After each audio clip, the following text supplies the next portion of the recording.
Grab a cup of tea or a glass of wine and tune in for Inspired Conversations with publisher Linda Joy. On Tuesdays at 2 p.m. Eastern, Linda creates sacred space for leading female luminaries, empowering authors, heart-centered female entrepreneurs, coaches, and healers. A soulful venue where guests openly share the fears and obstacles they've overcome, wisdom and lessons learned, and the personal journey that led them to the transformational work they do in the world. Inspired Conversations to empower you on your path to authentic, soulful living. Welcome to Inspired Conversations. I'm your host, Linda Joy, publisher of Aspire Magazine, the premier inspirational digital magazine for women since 2006. You know, all of my brands, whether it's this show, Aspire Mag, my book publishing, I have one mission I have been dedicated to for decades, and that's to bring you conversations and resources and content that inspires you, my beautiful friend, to live a deeper, more authentic life, to live an inspired life. And a lot of this show is about bringing you conversations with women who have overcome so many things in their life to come out stronger, more powerful, and more inspired than ever. And that's why I'm so excited to say that author, thought leader, and sought-after speaker Anita Myers is here with me today. And let me tell you, Anita knows the journey it takes to climb out from the shadowed trenches created by the ones who mattered, who influenced, who manipulated and controlled, and who almost won her over. Her transformational story highlights, and that's why she's here today, we're going to talk about this, highlights that finding strength, peace, and power after trauma is possible. So let me tell you a little bit about her. Anita is a certified professional coach and trainer improving the world of emotional power. As an agent of emotional intelligence, she founded InnerScope Consulting back in 2011 and has been impacting hearts across the U.S. and abroad with her focus on the powers that reside within us and how to use them productively. She's the author of, and I love this title, The Undercover Superhero, Mission Impossible is an Inside Job, which is inspiring the hearts of men and women to seize their days instead of having their days seized from them. As you'll discover, her mission is to bring emotional intelligence to the forefront of the wellness industry by spotlighting the proper ways to harness your mind power so you can master your universe. Welcome, Anita. Thank you so much for having me. And wow, what a wonderful introduction. I feel so happy to hear you say the things you said. Thank you so much. I love meeting and connecting with women who, like I say, have had kind of a messy life, right? Because I'm raising my hand. Come on, everybody. I know you're raising your hand too, right? But I've always been one. Even when I was at my darkest, lowest days, I've always been drawn to stories of courage, resiliency, the overcoming spirit, right?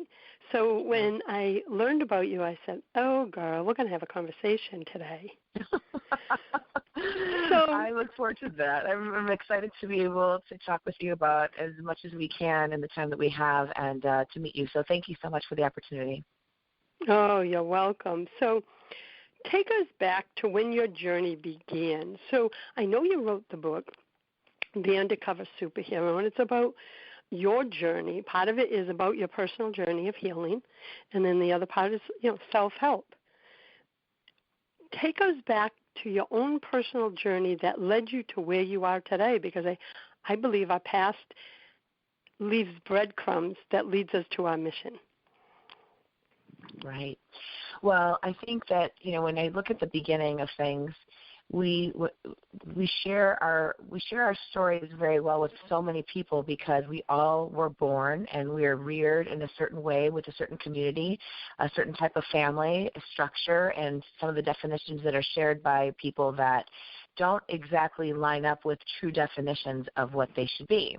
And in my growing up, I have my parents that they came from India. They came from 2 different parts of India. And, when they come here, now when we look at hindsight's 2020, we can look at it as we mature, that they probably had some struggle in figuring out how they need to take care of certain things here. However, in the process of their parenting, there's the idea of trying to figure out who you are when you are in a new place. And for me, I was born and raised in Chicago, but my parents came from obviously where they came from. And in that experience, the relationship between the two of them was a tumultuous one. And so on top of that, we have, the parent structure where I've got my mother and my father and myself. There's no other family members, so it's just us. And we've got the way that my father was in what he believed in his values and how he perceived things in his life with his own mannerisms. And we had my mother who had a different scope of things. And in all of that, I grew up really not understanding what my identity was, what my purpose was, because I was caught between, spousal frustrations, a ton of emotional abuse, a ton of confusion, and a lot of rules that were placed that didn't really have a whole lot of meaning. It had a lot of meaning for who they're coming from, but it didn't have a lot of meaning from the person receiving it. It didn't make any sense. A lot of things didn't make sense. So as I was growing up, my home life was, as you said earlier, messy, very emotionally messy.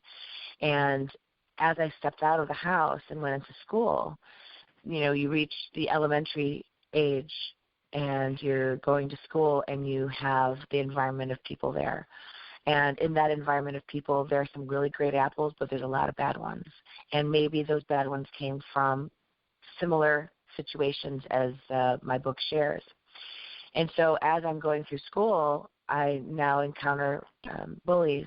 The first encounter was truly from a teacher who had her opinion on who were her favorites and who weren't. And back in the day when when I was growing up, I still kind of look back. I jokingly say this, but it's in seriousness, it's not funny. But you think about the Blues Brothers, if anyone had ever seen that show or that movie. When you see the Blues Brothers and they meet the penguin, who's their nun, that when they went to school they learned.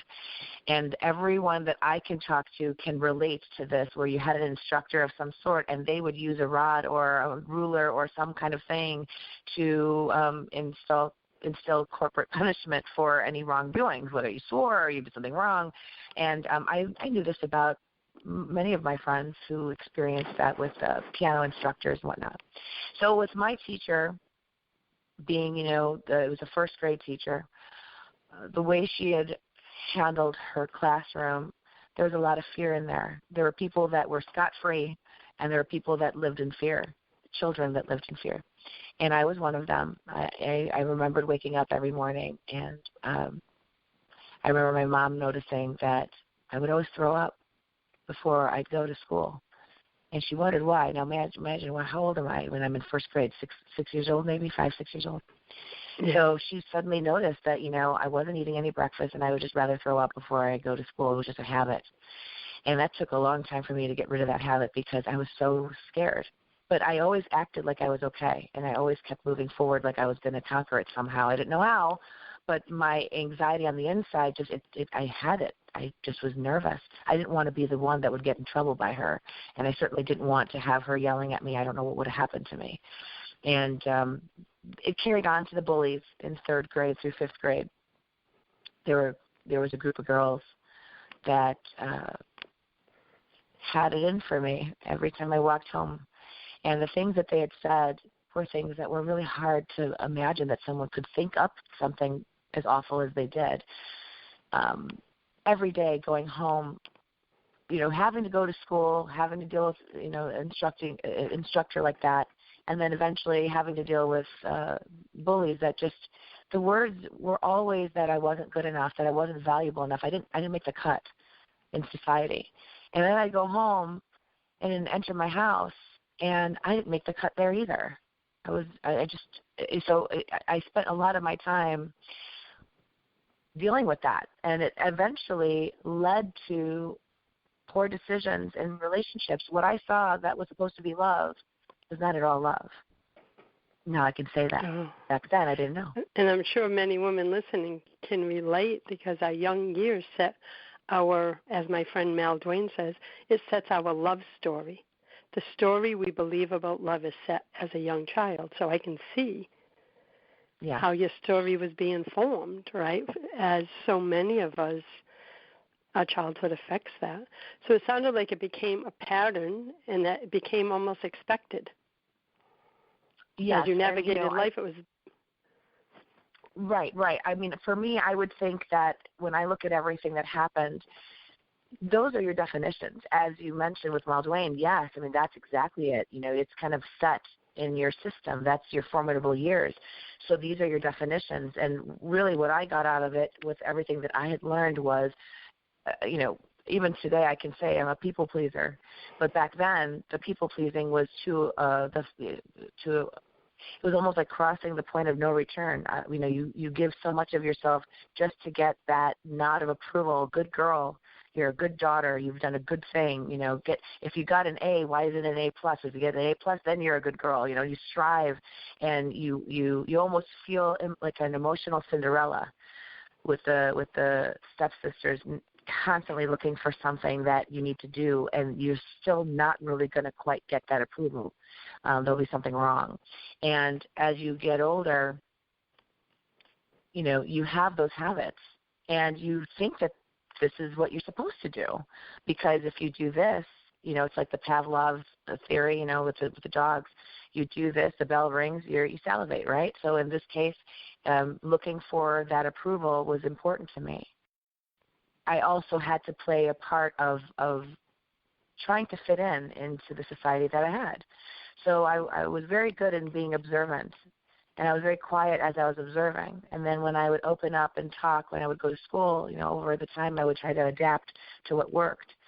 And sometimes I understood it, and sometimes I didn't. But as I got older, it was that underlying habit of wanting to make sure that whoever I was with was happy, even if I wasn't.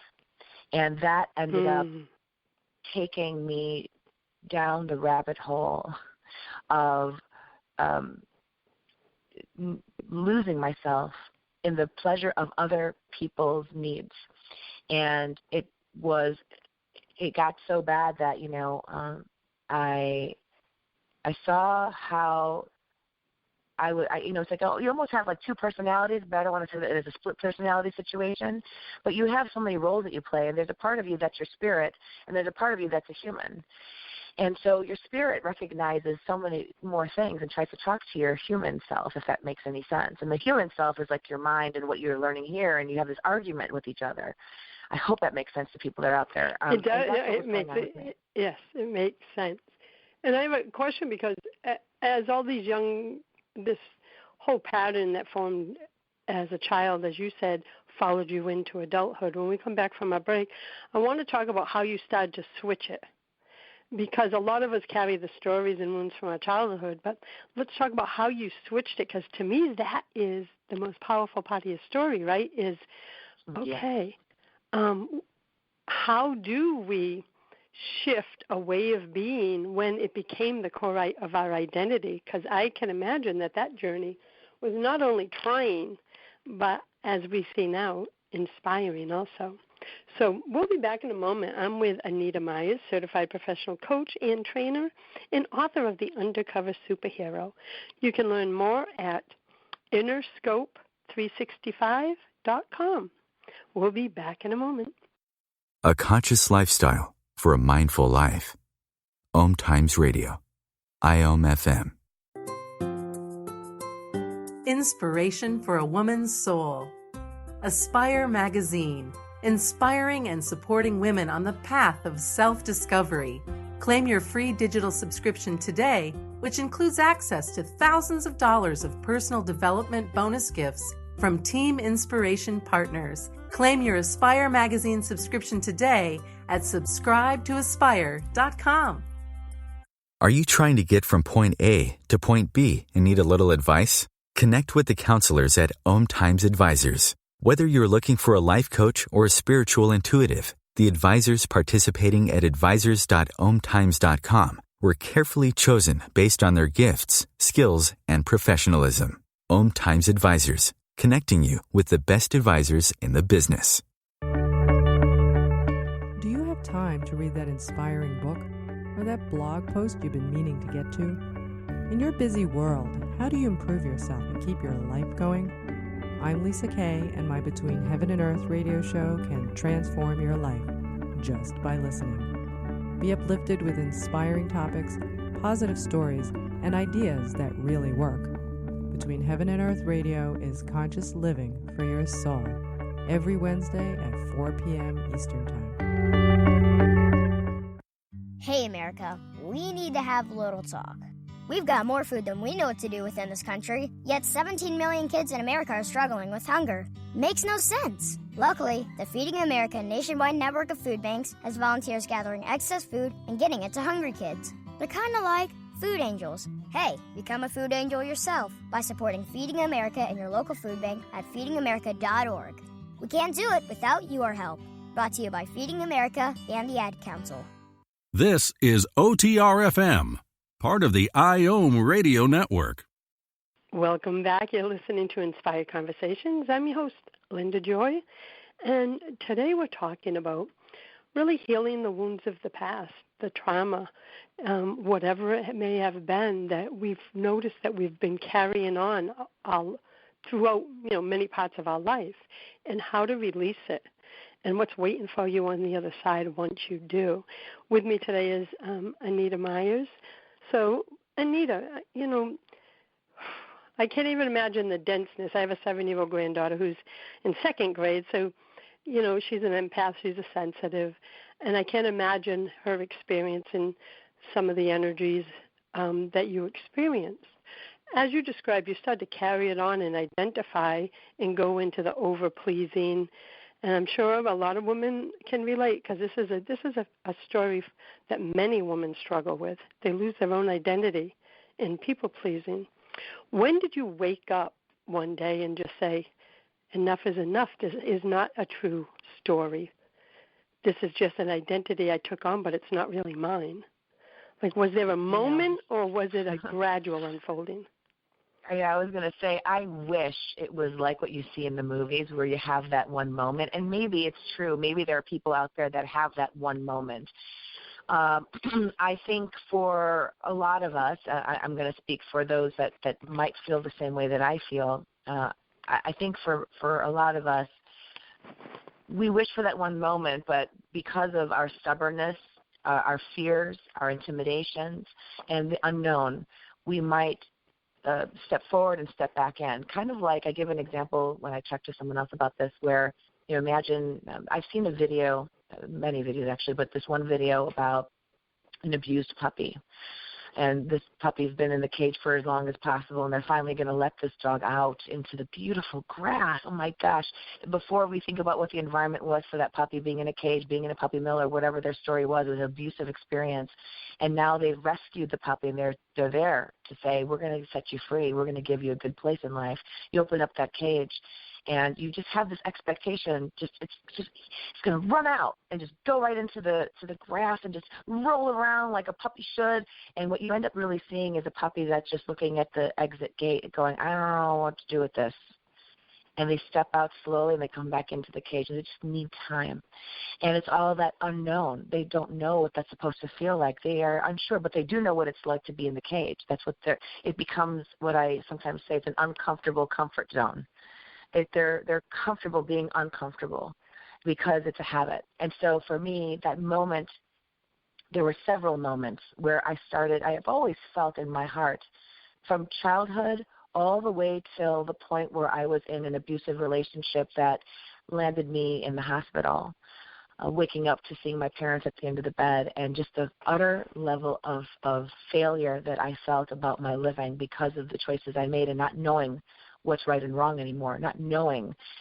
There were so many times underneath all of that there was a part of me that believed that I deserved better. I just didn't understand the equations of everybody else. I thought my equation was A plus B equals C, period, end of story. But everyone else was giving me these complicated equations that didn't make sense to me. So there was always a part of me that wanted to live, There's the spirit in me that wanted to live, wanted to survive it, wanted to conquer it, but just didn't know how. And I was very suppressed by how society wanted things to be. You see it now even. We're held back by what the media says. We're held back by what everyone says. So when I think one of the first moments was, I had 6 attempts of leaving the relationship that I was in that was abusive. I tried leaving 6 times. So that tells you, under all of those 6, some people are going to, how did you take it 6 times? But the truth is in your heart you want it. But your mind says, the habit. You don't know where you're going to go. The language that's been used, no one's going to want you. Who's going to want you? Who's going to want to be with you? I'm all you want. I'm all you need. And once you're out there, you'll be all alone. You can come back to me. And those things methodically said have you wondering, doubting. So the 6 attempts were there for me to leave, and that last attempt landed me in the hospital. And I just didn't even know what's right and wrong. So in my story, with what I went through, I've always believed in myself somewhere deep inside, but I was buried alive by everybody's emotional dirt. And it was almost coming to a point where that emotional murder that was, attempted murder, if you will, was happening, would slowly almost become a physical suicide. And when I got to a point in my life where there was a point that I mentioned in the book where it was just the most incredible temptation to just get out of here. Didn't feel that the value was necessary. I can only value myself for so long. And I thought that, I think I've just hung on for long enough. I don't want to anymore. It was a really emotional day for me. And I would say that it is, for me, my connection where I share in the book where God came in and shared his message with me.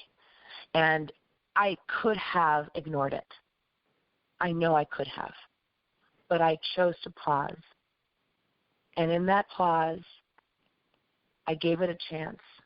It was that last breath I had. I was so tempted. You have no idea the level of temptation I had for myself on this one. But I did pause.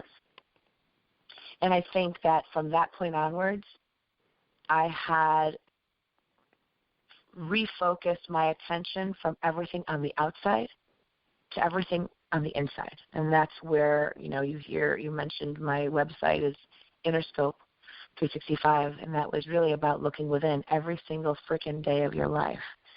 Now, it wasn't an automatic launching pad for my success. It was a slow and steady puppy coming out of the cage, a couple steps out, 1 step back in, 3 steps out, 1 more step back in. But every time I started to take a chance and say yes to the things I believed was a yes, and I'd see that the reaction was good.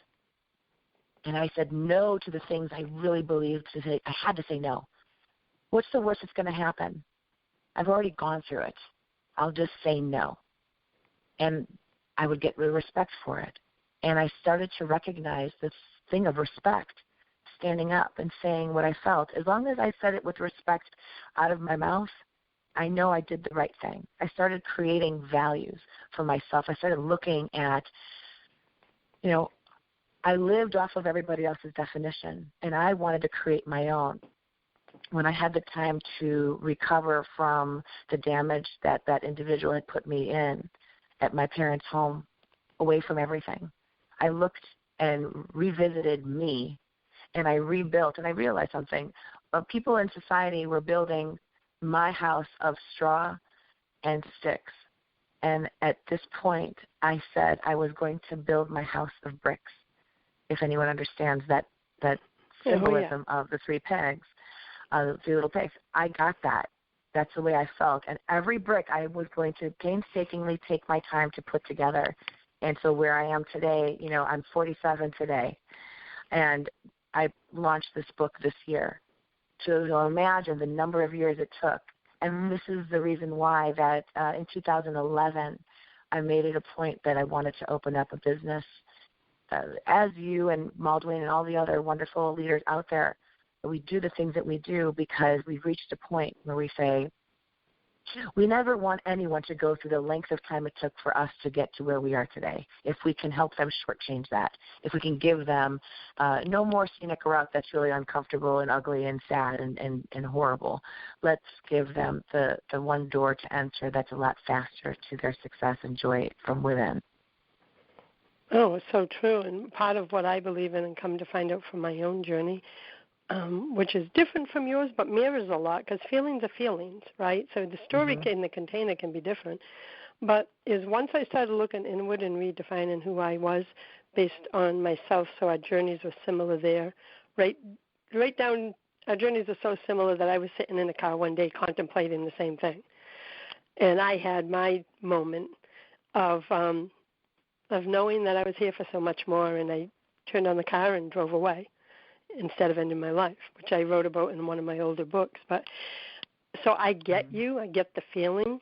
What I want the listeners to hear when we come back from break is, what actual steps did you take to start shifting? Let's give them some inspiring guidance and advice and tips and strategies, because there's someone listening right now that's hurting. So I want to, I don't want to feed their pain. I want to feed their vision for what could be, right? So when we come back from our break, Anita's going to be sharing some of the ways, some of the actual steps or strategies that she used to begin her healing journey back to herself. And I'll be back in a moment with Anita Myers of InnerScope365.com. We'll be right back. Free your mind. Expand your soul. OMTimes Radio. IOM FM. Ladies, do you suffer with chronic pain that prevents you from living an active, happy life? It's time to get the professional support to let go of the long-standing patterns in your body, mind, and emotions that are causing your pain. When you clear the emotional, spiritual, and physical patterns that fuel your pain cycle, you can live a pain-free, pleasure-filled life once again. Stop the Pain specialist Jacqueline Kane merges 15 years in private practice as a healer and over 30 years in healthcare with her innate wisdom and a multitude of healing modalities, including Bowen work, EFT, evolutionary meditation, soul clearing, and ancestral energy clearing to create unique, results-oriented healing protocol for each. She sees clients virtually and in her Connecticut office.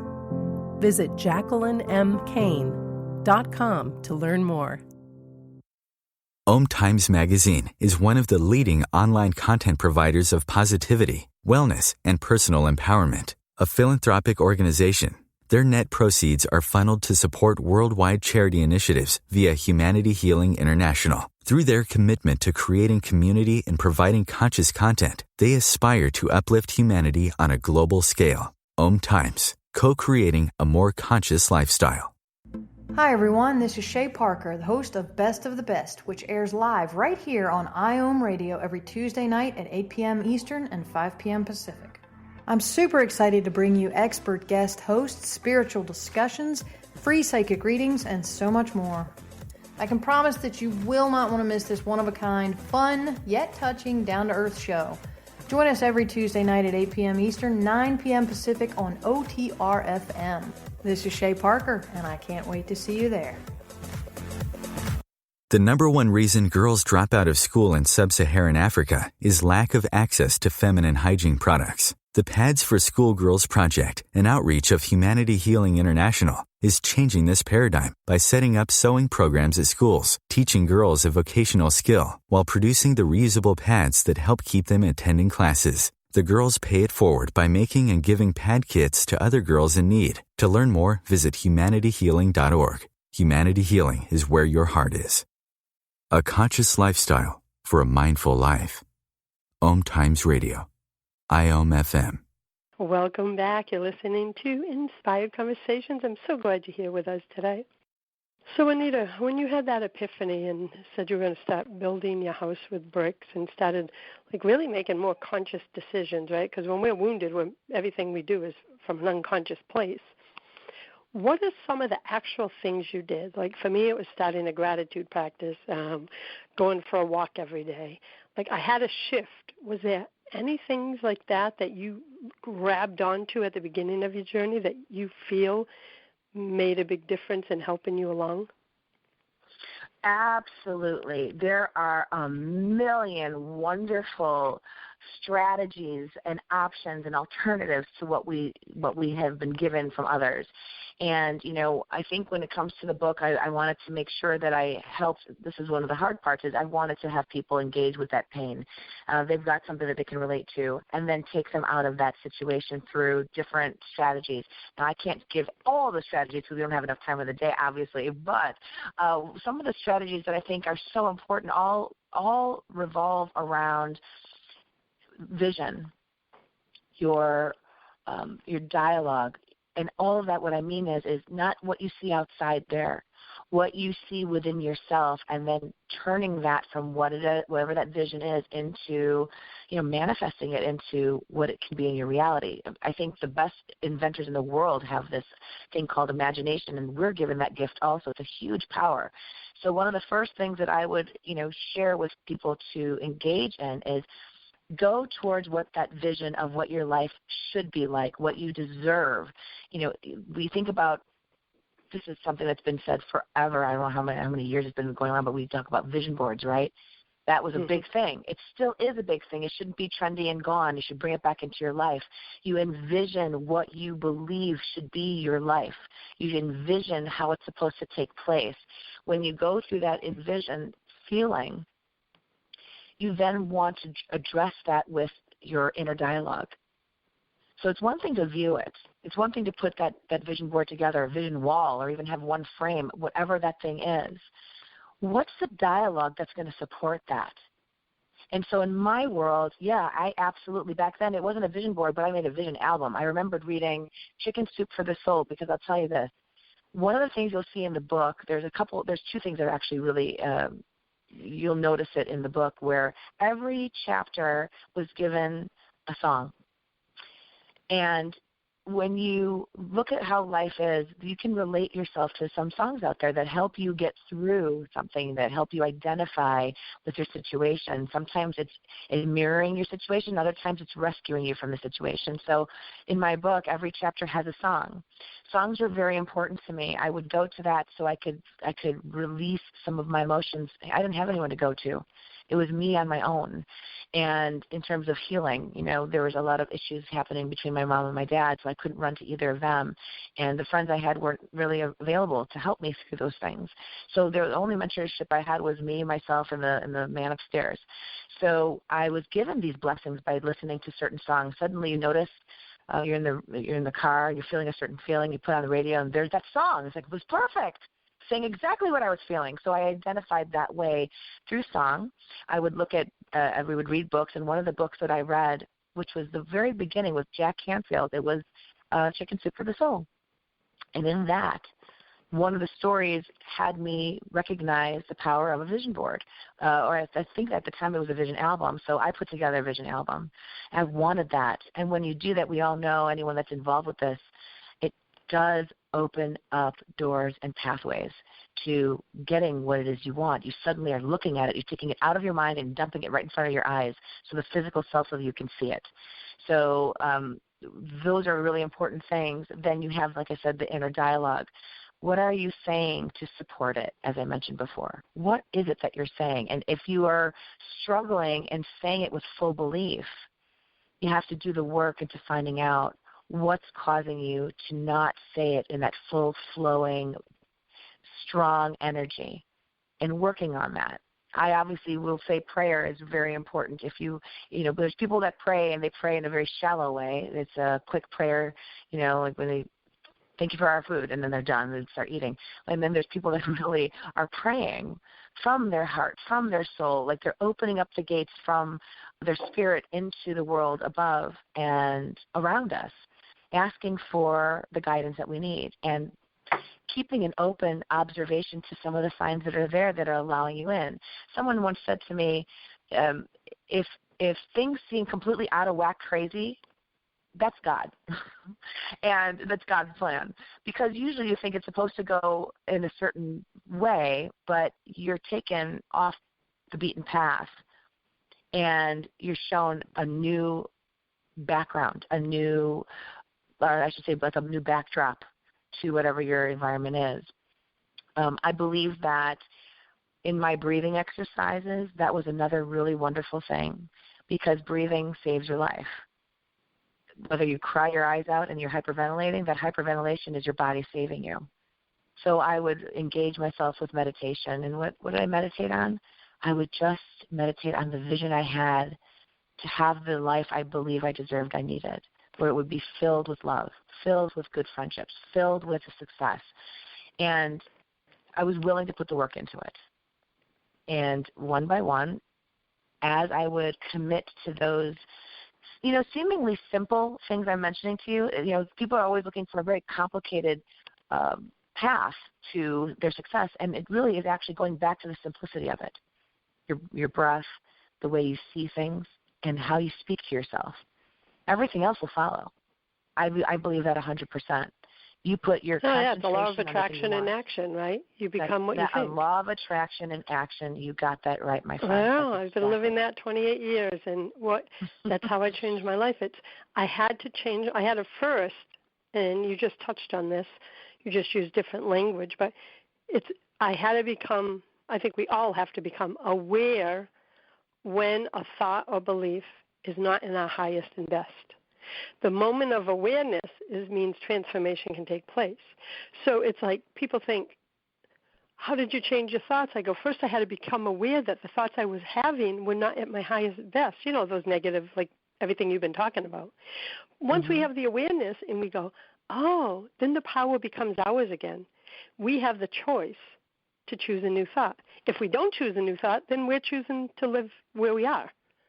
But the power's always been ours. That was the thing that changed my life, the power of choice. I get to choose my thoughts, which means if you choose your thoughts, you choose your beliefs. If you choose your beliefs, you choose how your life unfolds. And it took away my whole victim mentality that I carried for 35 years and said, shit, it's now in my hands.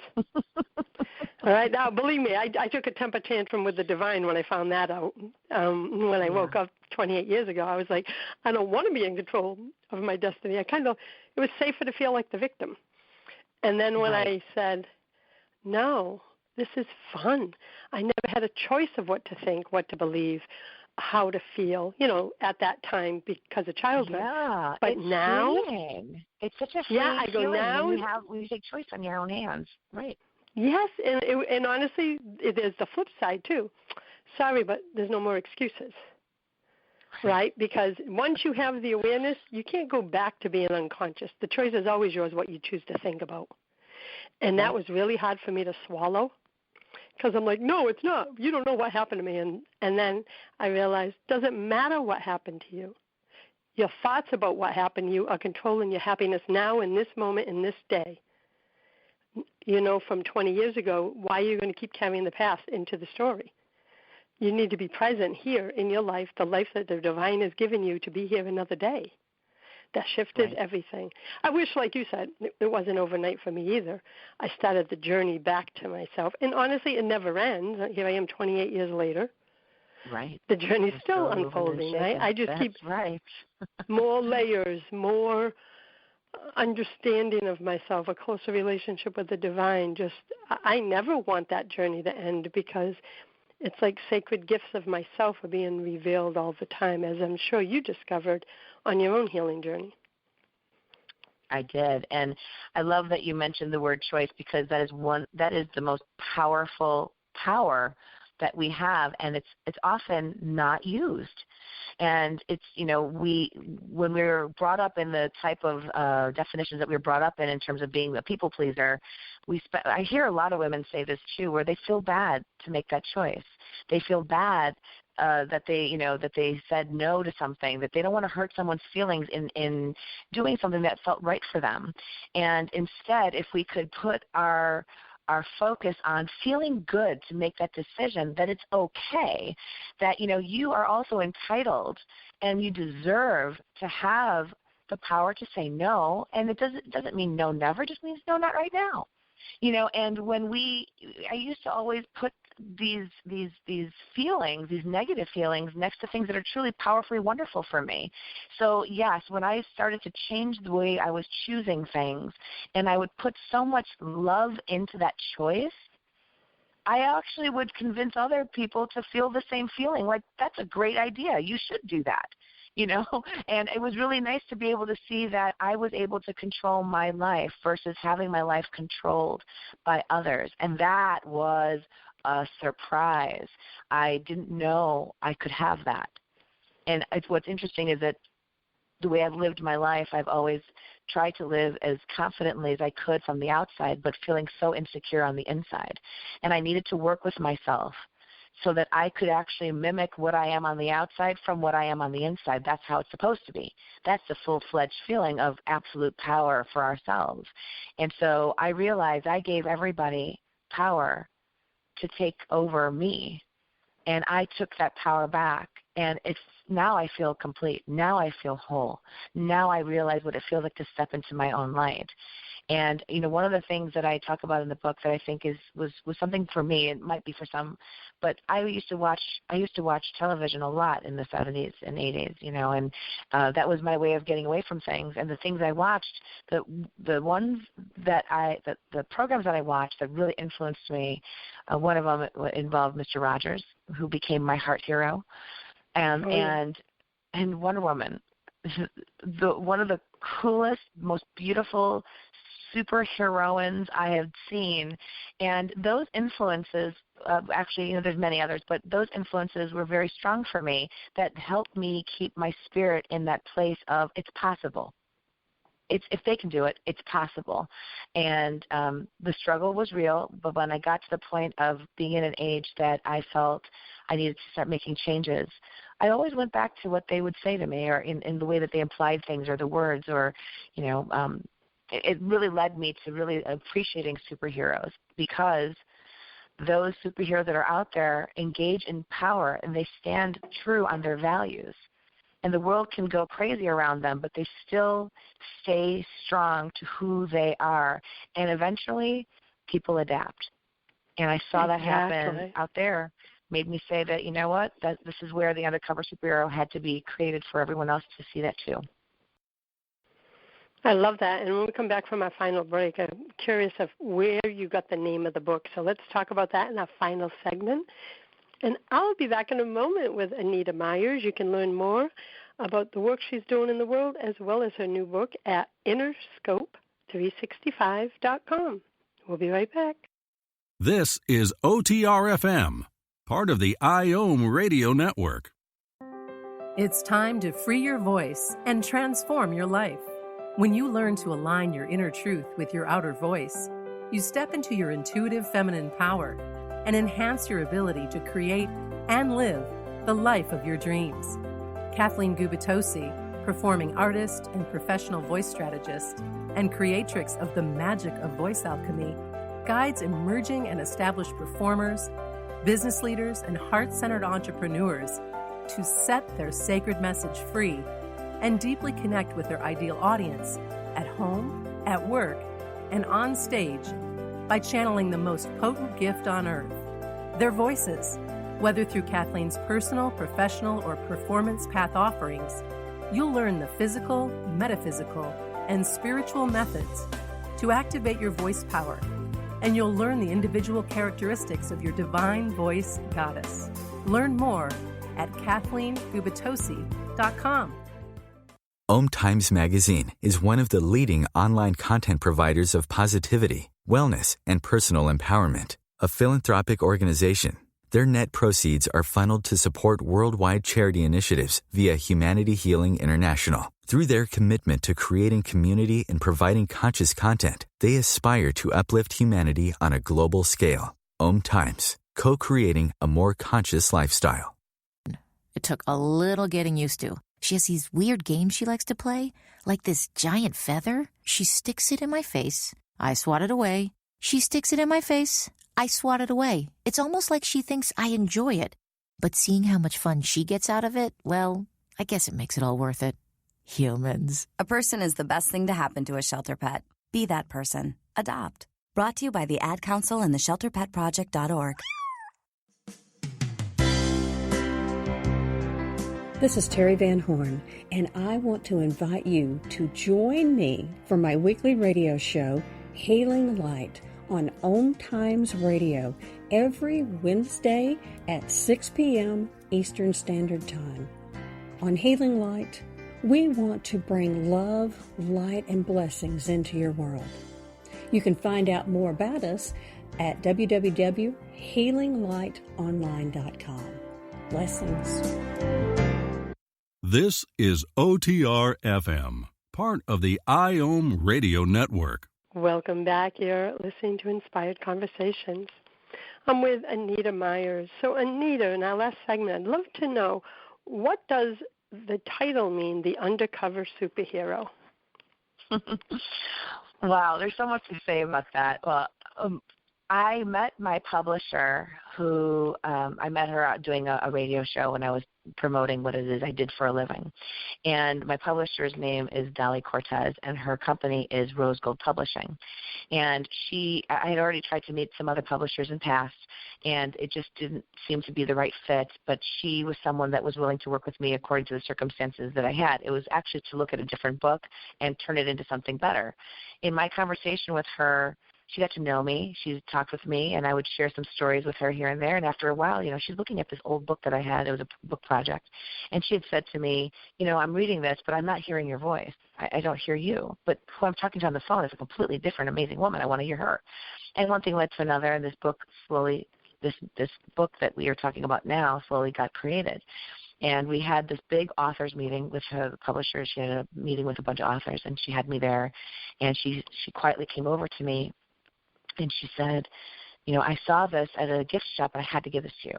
And it's this little, you know how you have at an office, you're sitting at a desk, and there's that nameplate that says, like, what your position is, a president or whatever? This is a nameplate. It says, the nameplate said, Undercover Superhero. And I looked at this, and I thought, oh my goodness. And she, she was such an encouraging woman, and how she spoke to me, very, very loving and caring, but she really was someone that, business-wise, she was able to see some of the things that I didn't even see. And she gave me this, and I looked at that, and it just really shocked me. I thought, oh my gosh, because I've been struggling on what would the name of this book be? I was dumping all this stuff out, all this good information from my heart, from my soul, from my mind. What was it going to be? And when I saw the title, I kind of gasped for like 3,000 reasons that were all good. But one of them was, I just found the name of my book. When she gave me this, it's like a knowing, right? Not a head decision. Yeah. It was a knowing. It was. When she gave this title to me, she says, you are an undercover superhero. When you think of the undercover superhero, this made me title it this way. There are superheroes all around us. I always believed that. I always believed that when I got older and I learned about things and I did my research and I was observing, there's so many. You see it on social media anymore. You see people that are rescuing all the time, and you didn't expect them to. You see people that have powers that are helping others, and they didn't even know they were going to do that. These people, they come into this world, all of us come into this world with immense levels of power and talent and ability. And you know what? We don't know that they're among us. So you're sitting, on a bus, and something goes wrong, and the person next to you happens to be the one that could save you. All these different circumstances that we could hear and that make us go, wow, when we hear that story. There are undercover superheroes around us. So the meaning of it is we have superheroes within us. Every one of us have it. But maybe we're sitting in this undercover place. We don't always know what we're capable of giving. And once, some of us do and some of us don't, but many of us don't. And for me, I didn't know what my powers were to give to others at the level that I can give it. And anytime I would talk to somebody and share a story or share my opinion or share my intelligence and what I know, education, whatnot, the inspiration that would come into them would be strong enough for them to make a change, and the change would be for good. So when I started looking at everything that I was writing and everything that I was doing and the impact I was making to people when they met me, when she said, you are this person, she gave me a nameplate to put on my desk. That was one of the best compliments I could have ever imagined ever getting. And I couldn't just take that compliment for myself. I have to offer that compliment through a book, through words to others, because I know that those people that are there suffering through what I suffered through or something close to it, those that are fighting to just kind of, they're being buried alive by the emotional dirt of others, and they're just crawling out to find that light, that they should be able to see this book and see that they also are undercover superheroes. And if they can discover what those powers are and step into their own light, that they'll see what that power is and then offer it to the next people that are looking for that too. I love it. I love when stories, synchronicities happen like that, because it's a knowing, right? When she shared that with you, you just knew. And it fits so perfectly, right, with the truth of we forgot we all were born and are here in the highest vibration. We are superheroes. We just forgot. So there's also, I felt, another layer of the title, which is when we do our inner work to uncover our unique superhero powers, right? That's what we're all here for. We came in as a superhero. We just have to do the inner work to clear the muck that's covering up our light. And guess what? All of us have the muck, because we all have different life experiences. And we don't, if we're young and don't have the tools, which none of us do at that age, we then spend our adult years, if we're awake and conscious, doing the work to remove the muck. Like, I believe that's our only job in this world. Let yourself shine at your highest vibration. Do the work. Because as you do it, you illuminate the path for everyone else. Right. And, I know I wrote in the book that we're all superheroes that are pretending to be ordinary people. That's how I feel so many people might not recognize that. But if they did, how much better could they be? If we all started recognizing that we're pretty amazing humans. I mean, just the simplest thing of if you have a little scratch or a little cut, how fast that actually heals, and it's doing it on its own. In so many situations, if we really look deep inside in our own system, in our own body, how often there's a million deaths taking place in our body and a million rescues to make sure that we are healthy and we can get through the toxins, get through the illnesses, get through the bacterias. We're doing this constantly unconsciously. And, we're still conquering life today doing the many things that we're doing. And I always think to myself, if everyone really believed that they were ordinary, then it would make sense for why some of the things are happening in this world. But if they knew that they were actually extraordinary, how much better could this place be? And when you're filled with that, you naturally give. Once you're at capacity in all of your power, all you want to do is give to others. I know you know that feeling because that's what you do. Exactly. It's almost like I always envision a spiral path with women walking on it, and there's some women further ahead on the spiral and some just entering the spiral, but each one's carrying a lantern. I believe it's our role to always do our inner work, always carry the lantern representing our own inner light, because as we heal and continue our journey, we're holding the light for those who are just getting on the path to find their way. No one on the spiral is above anyone else, right? Everyone's on equal territory. They're walking the same path. Some just got a head start, but I believe we're all here to support others. And so I believe that we're called to heal our shit so that we can be the best that we can be and make a difference in the lives of others. That's my personal belief system. So I always say to someone who says, well, I don't want to change her, I'm really struggling. I'm like, well, get out of your own way, because that's pretty selfish, right? You are here to do the inner work, even if it's uncomfortable, because it's not about you. And, I'm talking to that person. It's not about you. It's about the collective. So we got to add to the light. So what a beautiful conversation we've had today. We have another 60 seconds. Is there a last-minute piece of wisdom or a message you want to share at our closing?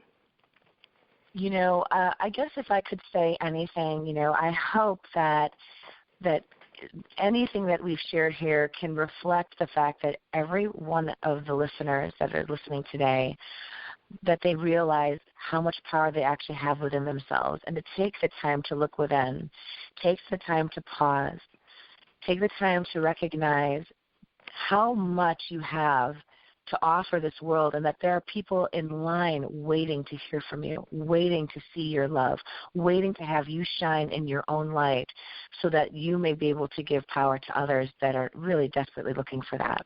And I hope that they recognize that they are also undercover superheroes. I love that. Thank you for that beautiful message. Now, I want to invite our listeners, those who are with us live today or are listening on a future replay episode. I invite you to learn more about Anita's work at InnerScope365.com. You'll learn about her work as well as her book, The Undercover Superhero. Until next time, my friends, choose love, choose joy, choose happiness. Thanks for listening to Inspired Conversations with publisher Linda Joy. Join our sacred space every Tuesday at 2 p.m. Eastern and meet leading female visionaries, empowering authors, heart-centered female entrepreneurs, coaches, and healers. Inspired Conversations with Linda Joy is a soulful venue where guests share the obstacles they've overcome, along with wisdom and lessons learned on their personal journey that led them to the transformational work they do in the world. Inspired Conversations to empower you on your path to authentic and soulful living.